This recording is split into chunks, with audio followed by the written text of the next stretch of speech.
नमस्कार, आपके साथ मैं हूं दीपिका शर्मा और आप देख रहे हैं क्राइम तक। पाकिस्तान के सेना प्रमुख फील्ड मार्शल आसिम मुनीर ने अमेरिका में अपनी विजिट की है। हाल ही में 2 महीने में दूसरी विजिट है, जहां से आसिम मुनीर ने कुछ ऐसा कह दिया जो लगातार हम लोग सुनते भी आ रहे हैं। उसने एक बार फिर भारत को धमकी दी है और परमाणु धमकी दी है। आसिम मुनीर ने वहां पर कई पॉलिटिकल लीडर से मुलाकात की और डिनर के दौरान ये तमाम बातचीत की गई, जिसमें उसने ये कहा कि अगर आसिम मुनीर को अपने देश के लिए कोई भी खतरा महसूस हो सकता है तो वो दूसरे देश को भी लेकर डूबेगा। आसिम मुनीर ने चेतावनी दी है कि इस्लामाबाद को भारत से अस्तित्व का खतरा अगर महसूस हुआ तो वो आधी दुनिया को अपने साथ ले डूबेगा। ये स्टेटमेंट आसिम मुनीर की, जहां पर अमेरिका की धरती से उसने तीसरे देश को घेरते हुए धमकी दी है। पाकिस्तान देश के सेना प्रमुख ने अमेरिकी धरती से किसी तीसरे देश के खिलाफ परमाणु धमकी दी है। टैंपा में एक डिनर में पहुंचे आसिम मुनीर ने वहां मौजूद लोगों से कहा कि हम एक परमाणु संपन्न देश हैं। अगर हमें खतरा महसूस होता है तो परमाणु हमला करने का कदम उठाया जा सकता है। अगर हमें लगा कि हम डूब रहे हैं तो आधी दुनिया को अपने साथ लेकर डूबेंगे। मुनीर हाल ही में 2 महीने में अपनी दूसरी अमेरिकी यात्रा पर पहुंचे, जिस दौरान सिंधु नदी के नियंत्रण को लेकर भारत पर भी निशाना साधा। कई शब्द बोले, कई स्टेटमेंट जारी की, जिसमें उन्होंने ये भी कहा कि हम भारत के बांध बनाने का इंतजार करेंगे और जब वो ऐसा करेगा तो हम इसे 10 मिसाइलों से नष्ट कर देंगे। आसिम मुनीर का स्टेटमेंट है जो अमेरिका से उसने दी है। रिपोर्ट के मुताबिक मुनीर ने आगे कहा कि सिंधु नदी किसी भारतीय परिवार की जागीर नहीं है। हमारे पास मिसाइलों की कोई कमी नहीं है और अगर ऐसा कुछ महसूस होता है हमें देश के लिए तो ये कदम उठा सकते हैं, चाहे वो परमाणु हथियार से का इस्तेमाल करना हो या मिसाइलें दागनी हो। डैम को लेकर भी स्टेटमेंट जारी की। अपने देश को अगर खतरा होता है तो परमाणु हथियार इस्तेमाल करने की भी चेतावनी दी है। आसिम मुनीर ने भारत की तुलना हाईवे पर दौड़ती एक मर्सिडीज से की है और खुद को यानी कि पाकिस्तान को एक डंप ट्रक बताया है। उसने कहा कि अगर ट्रक कार से टकराती है तो नुकसान किसका होगा। जाहिर सी बात है, उसने भारत की ओर निशाना साधा। दोनों देशों की परमाणु क्षमता की बात करें तो इसमें कोई संदेह नहीं होगा, जब हाल ही में ऑपरेशन सिंदूर के बाद पाकिस्तान की तरफ से ड्रोन हमले हुए भारत में, तो जब भारत ने जवाबी कार्रवाई की तो पाकिस्तान का जो हाल है वो किस तरह से बेहाल हो गया था वो हम सब ने देखा।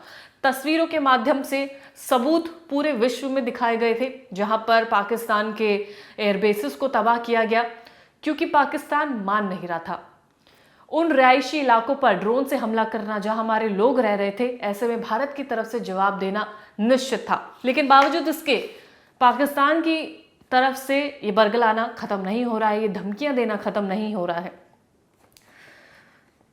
दोनों देशों की परमाणु क्षमता की तुलना करें तो ये साफ होता है कि भारत इस वक्त मजबूत स्थिति में है। भारत के पास करीब 180 परमाणु हथियार हैं और जिनकी गिनती लगातार बढ़ती हुई जा रही है। वहीं बात करें पाकिस्तान की तो पाकिस्तान के पास लगभग 170 परमाणु हथियार है।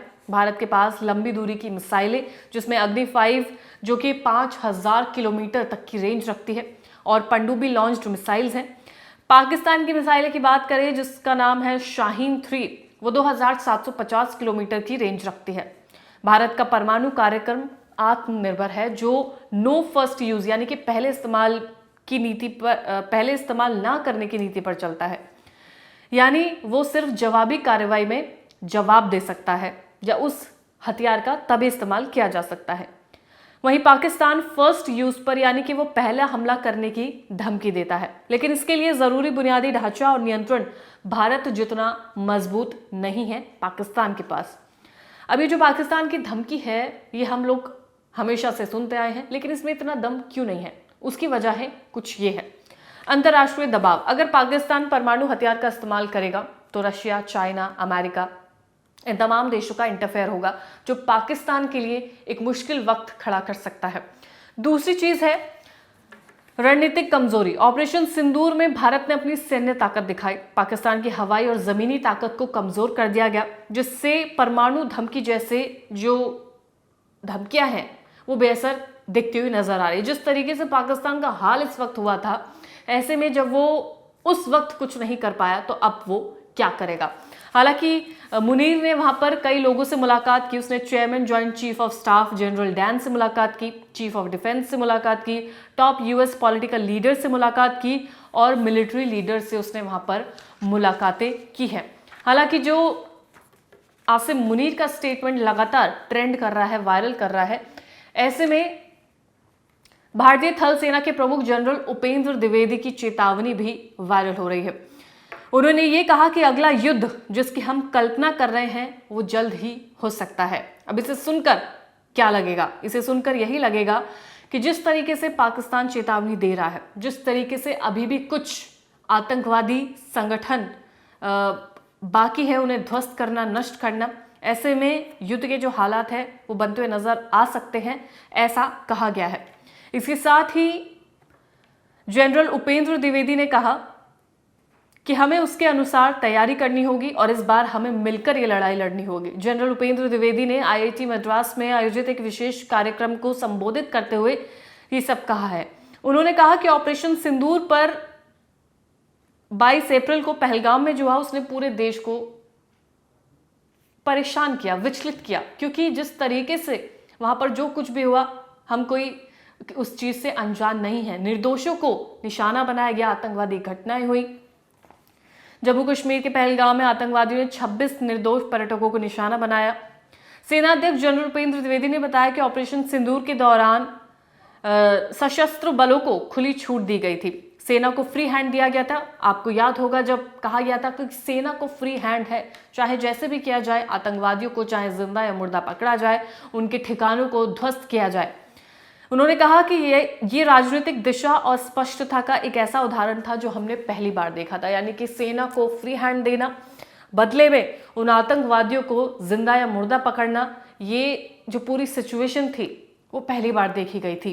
हालांकि इसी के साथ भारतीय air chief marshal AP Singh ने कहा, शनिवार को उन्होंने कहा कि ऑपरेशन सिंदूर के दौरान 5 पाकिस्तानी लड़ाकू विमान उन्होंने मार गिराए थे, एक बड़ा एयरक्राफ्ट तबाह किया था, एयर बेसिस तबाह किए गए थे। ये भी कहा गया था, आपको याद होगा जब ऑपरेशन सिंदूर चल रहा था उसके बाद जब पाकिस्तान की तरफ से ड्रोन हमले किए गए थे, फिर भारत की तरफ से जवाबी कार्रवाई की गई थी और फिर सीज फायर हो गया था। उस दौरान लोग ये भी कह रहे थे कि थोड़ा सा अगर ये और चलता तो शायद पाकिस्तान को और ज्यादा मुंहतोड़ जवाब मिल सकता था।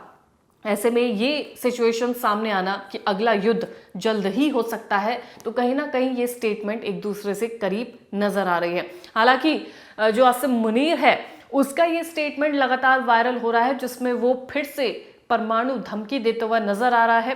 हालांकि भारत की जो परमाणु स्थिति है वो इस वक्त सबसे ज्यादा बेहतरीन नजर आ रही है। वहीं हमको ये भी आपको बताया गया कि पाकिस्तान की जो सेना है, पाकिस्तान का जो प्रदर्शन है वो इस दौरान ही देख लिया गया था जब वो भारत पर ड्रोन हमले कर रहा था, और जो उसकी स्थिति हुई थी, एयरबेसिस तबाह करना, एयरक्राफ्ट तबाह करना, लड़ाकू विमान तबाह करना, जो भारत की तरफ से ठोस कदम उठाए गए थे, उसके बाद से पाकिस्तान की जो हालत थी वो हमने देखी।